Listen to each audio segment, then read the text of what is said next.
All right, this is part 2, and we'll finish up assembly for now until we have to come back to it later, unfortunately.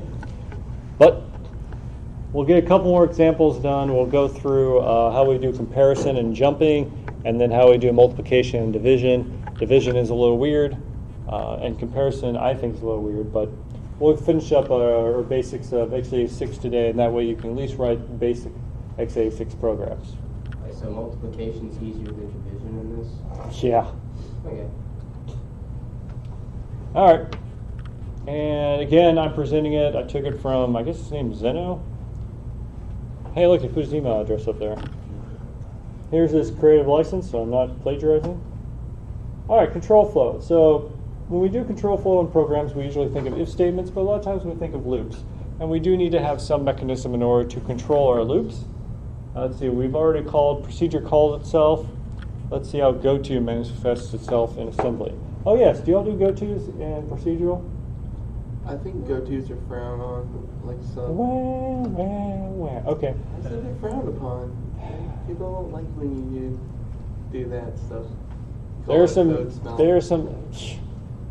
Okay, yes, I'm not using saying that go-tos it's a bad. lot are bad, but there are many situations where a go-to is very appropriate.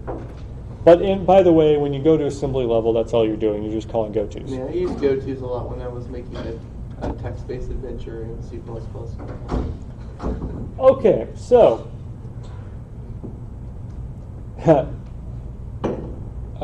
so he forgot to order the slides correctly? Huh. Do I even have this? Let's just go to the code example. Forget this. 06 jump.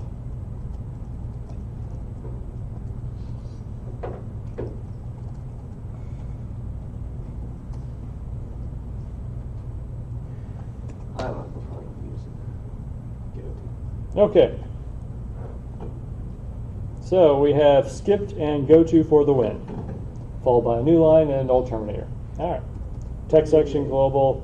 We set up the stack frame. We jump to my label. All right, so it's going to go to find out where my label is. It's down here. Goes over here, pushes go-to for the win, print it. We only pushed once, and then we're done. Only pushed once.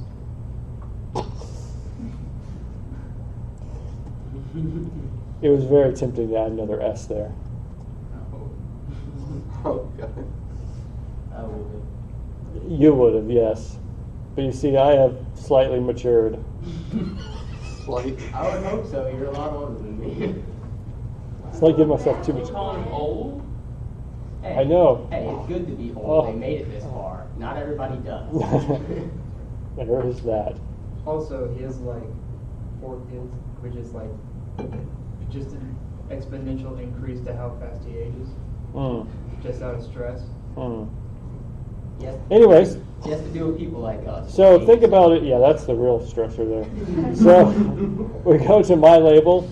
Hopefully you can see that it jumps from here down to here. So it's going to push go to for the win, print it, and then exit cleanly. So let's go and run it.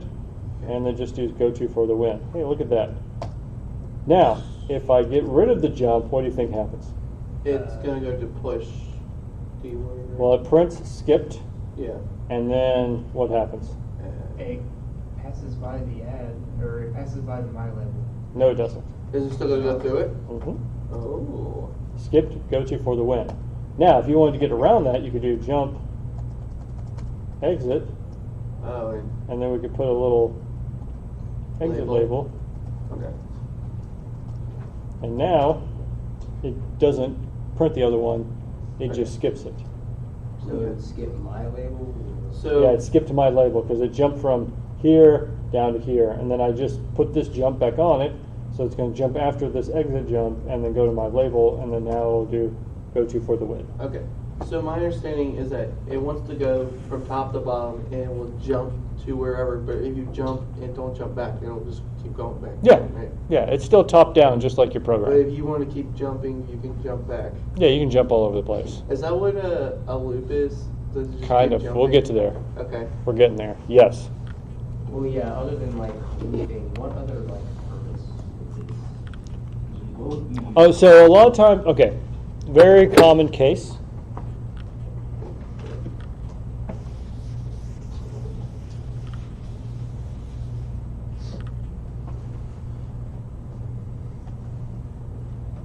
So you have if, whatever, lots of code, else, whatever, end. If you're writing the assembly for this, we haven't done if statement, but you would jump based on an if. You start executing code. When you get here, you don't want to go on over here. You want to jump from here to the exit of the loop. So in these if statements, if the if statement has an else section, the end of the if statement has a jump that goes after the else statement. So that's why we have jumps. And a lot of times there's also situations where you have to jump out of all these certain else statements as well. Welcome back, Pyro Camper. Hi, hello. Any other questions? Comments? Whew. Oh yeah. That sounds right. Any other questions about this one? I think I get it. Got it. Notice that the label for the function is the same as regular labels. I could do a jump main. What would that do? Will that just Just get you stuck in a loop, right? Yeah, segmentation fault. Ruh-roh. Ruh-roh. I deleted it. It was just like, I'm done with this. Let's see how many I've never times. seen it deleted We'll do it before. this way. Get rid of the yeah, delete it. Let's see It was what like this. deleting. Ah! How come the other one delete? It was like, I'm deleting this. Oh, I shouldn't have run that. There it goes. Finally interrupted. All right. It wasn't messing around. It was like, All right, there we go. Okay. So yeah, they're all labels.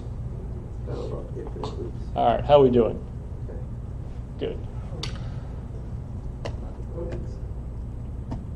All right, that's the jump command. You could write in the address if you magically knew what it was, but instead you want to actually jump to the right location. You can do relative jump as well. So this jumps back 2 bytes, which is a terrible thing to do because the jump Yeah. command is 2 bytes. So it would literally jump back to itself Oh, man. ad infinitum. That sounds fun. Yeah. If you were to just jump random memory, could you potentially get out of the program and jump to that random instruction that was a different program? If there's no memory protection, yes. Oh, okay. Could you potentially use this as some sort of, Return-oriented programming, yes. I was going to say like to mess with like the hack or something. Yeah, return-oriented programming Okay. or buffer overflows use jumps all over the time. Okay. But we haven't gotten to that Yeah, I yet. know. I was just- All right, example 3, main column. Hey, before we look at this one, let's go do a simple CMP example.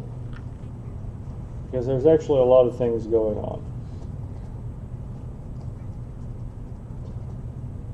I assume that CMP means compare. Yes. You want to have a guess about what it could have meant instead? I'm going to guess that it's like your if. You're comparing 2 values to each other. Yeah. Yeah, all right, so before we begin, let's look at the data section. We have A format, B format, so we can print out A and B Okay. as different strings. We have A value, 1, and B value, which is F in hex. So that's 15. All right, we set up the stack. Let's print off A. So we move A value into EAX. We push EAX on the stack for the call to printf. We push the D word A format, aka we push this first string up here onto the stack. We call printf and then decrement the stack twice because we push twice. Okay. Let's do the same thing with B. Notice the only difference here, I used BX just because there's B value and there's B format, call printf. So I'm going to print off A and B for us. And notice that these values are going to be printed off as D, so they're going to be decimal numbers. Now I have to restore A and B. The reason for that is printf overrides EAX and EBX when you call it, so I need to make sure EAX and EBX have the right values since I've called printf and it did all sorts of things messing with my variables or my registers. So I get them back. Now I'm going to perform an AND. What this does is it makes EAX equal to the AND of EAX and EBX. This is a bitwise AND. So it's going to be a bitwise AND of AEX and EBX. Then I'm going to compare EAX to 0 to see if the AND of EAX and EBX is 0, aka they share nothing in common. Then the compare flag will be true if they share nothing in common, aka EAX is 0, or it'll be 1 if they are. Then we're going to jump if equals. Namely, if the compare flag is 1, then we jump to return 2. If the compare flag is not 1, then we don't jump. So this is our first conditional jump. It's jump if equals. Namely, our previous compare of EAX and 1, if they're equal to each other, then we jump, otherwise we don't. Now in this one, I'm just going to jump to return 2, which moves EAX to 2, moves 2 into EAX, which means the function or the program is going to return 2. Now I'll show you where that pops up when we run it.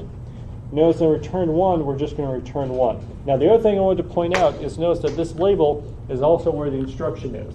You are allowed to do this. I only do it here just for emphasis because it's also pretty messy. You normally don't want to do this in your code, but you may. Just want to show you that the label can be on the same line as an instruction. But this will hopefully be the only time I do this. So, question. Yes. So for the JE, will it always need a comp in front of it so it knows what to jump? Loaded question. You never need to actually have a compare in front of a jump if equals, but it'll be pretty meaningless if you don't. Because it doesn't know what to compare. Well, it compares whatever's in there last time. So it compares whatever. So is the You could have a CMP compare, bunch of calculations, Yeah. and then jump if equal if you wanted Okay. to. But the CMP is basically it puts what things you want to. Right, so the CMP loads up the flags. So Okay. it loads up, are they equal, are they not equal, are they less than, are they Puts greater it in the than? memory and Puts it in special flags in the processor. Okay. So my understanding is that it will run, it will jump if EAX is equal to 0. Correct. So if you want them to be If you want equal to, to each other, you would say 1. Right? oh, I see why this is kind of confusing. Or You am I have to getting not confused think here? about it, just look at, you have to not think about what's trying to be done. You need to think about what the processor is actually doing. Okay. So Well, we're ANDing EAX and EBX. All right, Uh-huh. so I think I'm getting myself confused there. So let's go and write out the binary of EAX and EBX. So A, well, this is going to be easy. Oh, if they're all equal to the same one. And end up then the other one, we'll put on 0. I think I know what you. So that's A, that's B, right? Yeah. In binary. Yeah. Okay. So if we were ANDing, I always forget how to draw the symbol. Ooh, I got it. What's the result? It's 0, gonna end up- 0, 0, 0, 1. Yeah. So EAX will then be this value afterwards. What was that? What's that symbol again? And, That's just ampersand. Oh, okay. and, Okay. bitwise and. Okay. Not two ands, which is Boolean and. Gotcha. Okay. So then EAX afterwards is going to be 1. It's going to compare 1 to 0, which is not equal to, so it will not jump, and then the program will return 1. So if they are equal to each other. Well, let's do it this way first. Okay. I'm going to run the All right, program. all right, here. Confusing myself. So A is 1, B is 15, error 1. That means that the program returned the value 1. Now, on the other hand, if we want to change it, we'll change this to EX. That way that last bit is off. Namely, we're doing this. So then the result EAX will be 0, which means it is going to take the jump down here and go to jump 2, which should return true. Let's see if I did that right. Look, error 2 that time. So notice that it's the error, let me use my mouse pointer. It's the error 2 right here. Am I recording? I really hope so. Good. Whew. Same. And also B is 14. All right, how are we doing? Okay. I'm sort of still a little confused about what exactly, like, what's the difference between a bitwise and just a normal and? Is that There is no normal AND. There's a Like bitwise Boolean. AND and a Boolean AND. Yeah. So a Boolean AND are any of the bits on. Bitwise AND does it bit by bit. So you bitwise AND, you compare them bit by bit, right? And if any of them are different, then it. It's an AND. So 1 and 1 is 1. Everything else is 0. Okay. Right, just like our AND gate. So you just put a bunch of AND gates underneath, in between the two. Okay. Boolean AND is where you would have you have different flags like, is the queue empty? That would be a Boolean because it's either 0 or 1. Or some other a flag, it's all 1 or 0. Technically, In the computer, it's not a single bit, it's at least 8 bits, but you think of it conceptually as either 1 or 0, and then it just does the calculations on the last bit of whatever structure you're using. In other words, the computer is only doing this. Your language is trying to dress it up in Boolean logic so it's easier for you to understand. But it's always doing this. The only difference when you do your Boolean one, it's always going to be 0, 0, 0, 0, and then this last bit and this last bit are the two things that are taking into account. That's all. It's not going to even worry about this. So then false would be this, and true would be that. Okay? So then, yeah, that's what it does. And so you still do the bitwise and, it just only cares about the last bit. And then it does this compare like I showed you, comparing it to 0 for asking if it's false, comparing it to 1 to ask if it's true. But Or actually, let me rephrase that. What it actually does, it compares it to 0. If it's equal to 0, it's false. If it's greater than 0, it's true. So it doesn't necessarily have to be. It does not have to be 1. It does not have to be 1. It just has to be not 0. So So 0 is false, everything else is true. okay. So if you have like the top has like all ones and the bottom was like 0, 0, 1, and then 2 more zeros, you would just have your result would just be like 0, 0, 1, Yeah, it 0. would be 0, 0, 0, 1, 0, 0, right? Yeah. something And then that would, since it's not 0, it's true. Yes. Okay. Good point. Yes. Great question. So this isn't really seeing if the values are equal to each other. This is just giving you. It's telling you, are any of these bits on when you AND them? So why would you want to do that? What you just said, Boolean logic. Okay. This is how Boolean logic. It's not for comparing two values. Like if I want to see if A and B are equal to each other. Oh, you just do C and P. C and P are the two values. Oh, you could just straight up C and P, A Yeah. and B variables. Okay. So okay, I think I get it. So they have different functions. Yeah. C and P and So you said for this. By the way, just so it's clear, that's also an instruction. So jump if not equal. Oh man. Okay. Lovely. And then JGE is jump if greater than or equal. There's also just JG, jump if greater. And then there's JL, jump if less than, and JLE, jump if less than or equal. Do you use that when you use your if statements, or is it do something differently? Like we have your comparator. Your or if, is it a different if way? statements are definitely used for this. 'Cause But like normally but the you- real answer is any Boolean statement are used for this because it can be inside an if or a Right. while loop or your ternary operator, all Okay. sorts of places. Gotcha. Because like a lot of times you like do if statement, you'll do if less than, or but Yeah, yeah. you could have a bunch of other stuff. So I didn't know if you. Oh yeah. All right. Now that we've done that, let's go look at this example. Remain calm. It's actually not that bad now that we understand how the I think I'm getting compare thing works. What's this J? Wait. Hang on. So they are, let's see, they're shoving A, which is going to be this memory address, EBP minus 4 with 1, and B, which is going to be EBP minus 8 with 2. Hopefully you can see what's happening here is they're storing A and B directly on the stack. That's an acceptable way to do it. All right, so we move A into EAX, and then we're going to compare what's EAX into what's the value of EBX. So we are literally straight up comparing A and B if they're equal. We're going to jump if not equals. So in other words, we jump out of this if statement if they're not equals, and where are we jumping to? We're jumping to here. But if they are equals, then notice that we skip this, we move 1 to EAX, and then we jump, aka we return from the function. But because if they're equals, then the jump if not equals would be would not execute. This is one thing that might be a little confusing when you look at it simply. A lot of it's going to look backwards, but you have to think about how the flow of control is going. Because if they are equal, you want it to continue into the if statement. But if they're not equal, you want it to jump out of the if statement. So since you want them, if they're not equal, to jump out, that's why you're jumping if they're not equal to outside of the if statement. We got that? Let's go to the next one. If A is greater than B, well, we are right here. We compare it again, ECX to EBX, so we load it in again, even though it's not really necessary, but that's what we do. And then we jump if less than or equals. Why are we jumping if it's less than or equal?